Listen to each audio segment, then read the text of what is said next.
This is video 2 for Chapter 6, Physical Design. We're going to pick up here on slide 13, creating a table.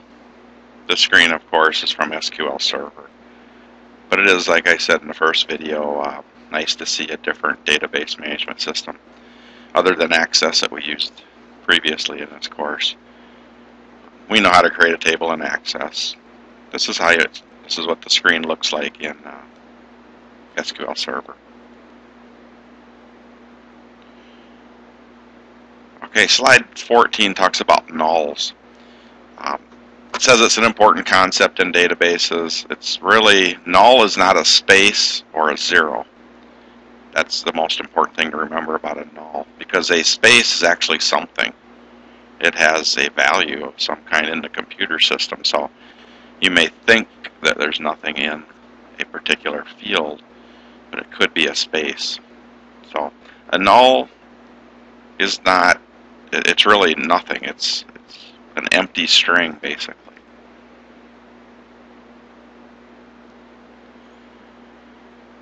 It says nulls are ignored when you do those aggregate functions such as count, sum, and average. Nulls will be ignored by most of those functions, so that's why it's important to know.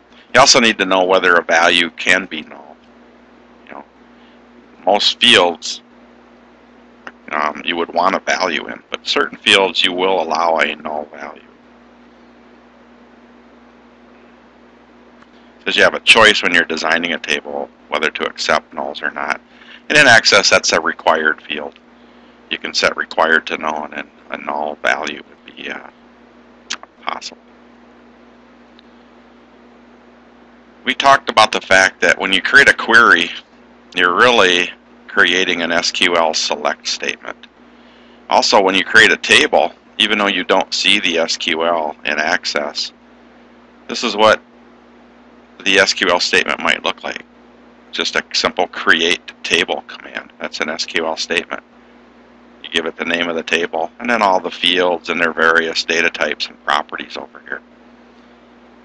So Access hides almost all SQL from you, where in other systems you may write SQL to do a lot of the database administration features. A database diagram, in logical design you create an ERD, and that's usually what you design your database with, but most systems have a diagramming tool built into their database. And this is no different. Access, we saw it all the time in the relationship window.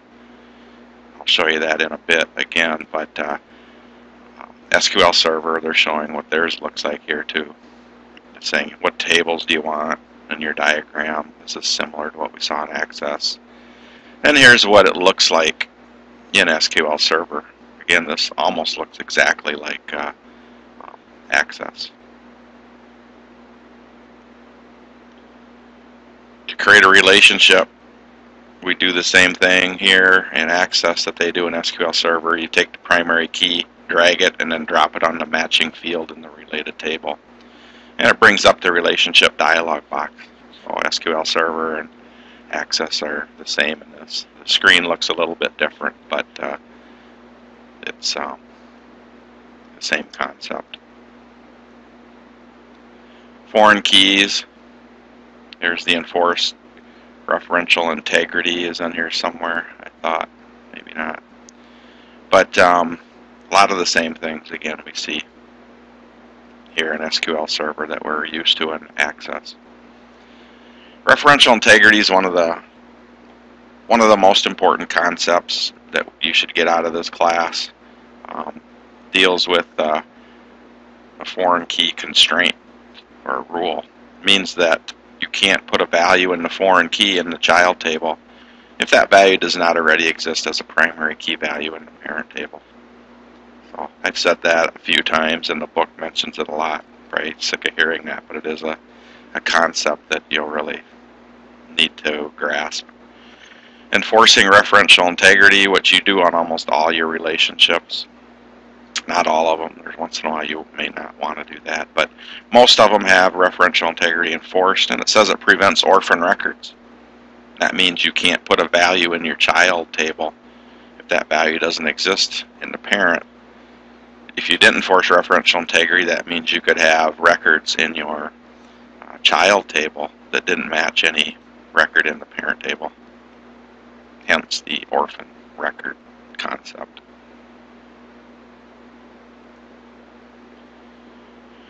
When you enforce referential integrity, you also set whether to cascade updates and deletes. And then, what is the effect of this enforcing referential integrity? You can read through that, but there's some effects when you enforce it. For instance, this update says you cannot change the primary key value for any record in the parent table without also changing the related foreign key. In that case, you would want to cascade the updates, which means if you change the parent key's foreign, or if you change the parent table's primary key value, it will automatically go change all of the matching records in the foreign key values of the children records. Delete. If you delete a primary key record, all the related records must first be deleted in your child table, unless you cascade deletes. Okay, so there's some things you got to think about when you enforce referential integrity. It will have an effect on those actions. Once your tables are complete, it says it's a good idea to enter some sample data. That's very true. Just like with a program, you test that to make sure it works. You want to test your database to make sure that there's no problems adding, deleting, changing data in all the tables. It says make sure your sample data is complete enough to test all the likely scenarios that the person that's going to be using the database would come across. You also want to try to put in some bad data or exceptions. It says errors, to see if your system handles those errors correctly. And that's true with all. When you test your database or your programs or whatever, you want to test all possible scenarios, I guess. Not only good data, but bad data, to make sure it can't get in there. You should always document your database also. Documentation is important throughout the IT world, and databases is no different. Most database management systems have documentation options in them to maybe print out a data dictionary that describes, like it says here in the third bullet, describes all the tables, columns, data types, and whatnot. Okay, that's the end of the slides. I want to talk a little bit more about the data types in Access. So here I am. This is design view of a table. This just happens to be a products table. There's my primary key. The way you do a primary key in Access, pick the field, click on the big primary key button. If you had a concatenated primary key for some reason, say 2 fields were going to be the primary key, you need to hold the shift key down. Oops, excuse me.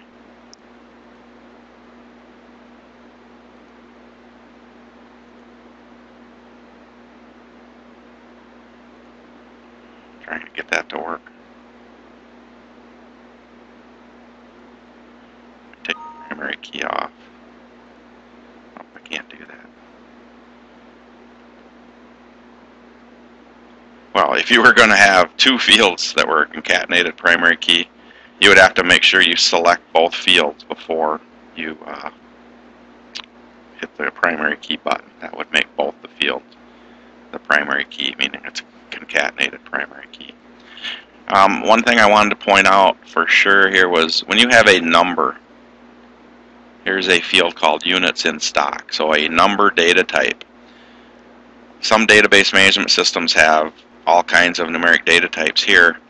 What Access does though is there's just one that says number, and then you further define what type of number it is in the field size property below. So if you click on that property and do the pull down list, That's where you see all these integer, long integer, single, double, decimal. So this is where you further define what data type that field is, or what type of number it is. The byte, integer, and long integer are all integer data types, meaning the number has no decimal points. The single, double, and decimal, those are numbers that have data types. And again, the difference in those is just the size in memory and how big of a value you can take. When you're determining data types for all these fields, you as the programmer are really not responsible, I guess, you pretty much know, I guess, what the data type should be, but you most likely in a previous meeting or a talk with the person who's requesting this database have talked about these different fields and what types of data is going to be stored in them, and you together could come up with appropriate data types for each field. So don't feel like you're on your own, and it's only your responsibility to pick the data types for all these fields. If you're ever in question, just go back to the people who are actually going to use this database, the people who work with this data on a daily basis, and ask them to see sample data, and then together you can choose an appropriate data type.